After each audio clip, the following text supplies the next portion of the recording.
At the Children's Reading Centre, we do guiding reading, homeworks, we do storytelling, and we do arts. So is your library divided into different sections? Teaching has been my background for many years. So when I was invited to be here this morning to tour the Reading Centre, I wanted to be here to see exactly what it is that the children are doing. What happens if you have kids who need help with their homework? We do it. This library is so organized, and it could actually compete with some of the other libraries, I think, here in Jamaica in terms of the diversity of books and what the kids can learn. So it's more than a library. It seems like a place where the kids can come and be safe. At the Bustamante Hospital for Children, we have a learning center.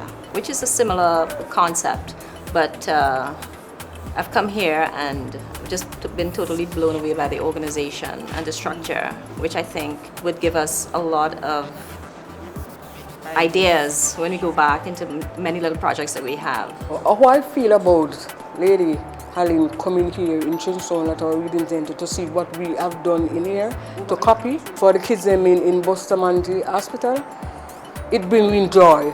It's bring so much joy to my heart to know that we are doing something good and a person like Lady Helen can come and copy us.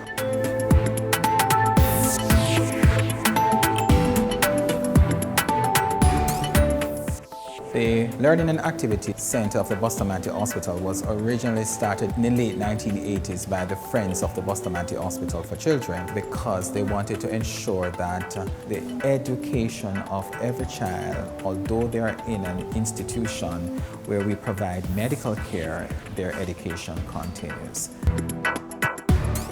Basically, we had a classroom with a multi-purpose sick bay situation. With the increase in children, we had to relook the present layout, and that is where Scotiabank came in and joining forces with Restaurants of Jamaica to take on this task to renovate and expand it to a third area where we would have a sick bay and also a reading area, or what we would call a socialized area for the students.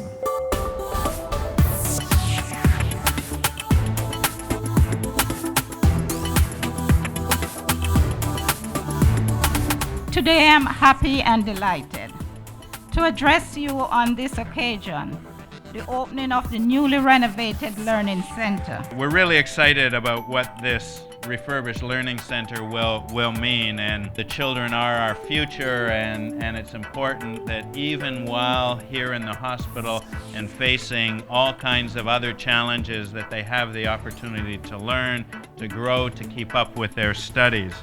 Sarah will continue to work towards realizing the vision of transforming Bustamante Hospital for Children into a world-class provider of pediatric services. When we toured Trenchtown Reading Centre, Lady Anna and myself had an idea, why not see if we can replicate it at the Bustamante Learning Centre. It's an initiative that KFC Jamaica feels very strongly about. We do this a lot through a project we have with Jamaica Library Service, where we transform the tiny tot sections of Jamaica's parish libraries. So when they called and said, we need some support to make this come to life at the level that it should be at, we jumped at the opportunity and said, let's join forces and make this thing happen. We want our children to learn. Many of them may never travel overseas to learn other things, but they can learn about different countries and about different things by reading. I am very happy about the new renovation of the Learning Centre and also the kids that are admitted on the wards. I know that they are going to be very happy, and while they're here, they're exposed to learning, and this is where learning would continue. Lean on me when you're not strong, and I'll be your friend. I'll help you carry on. The Teller was brought to you by Scotiabank Group.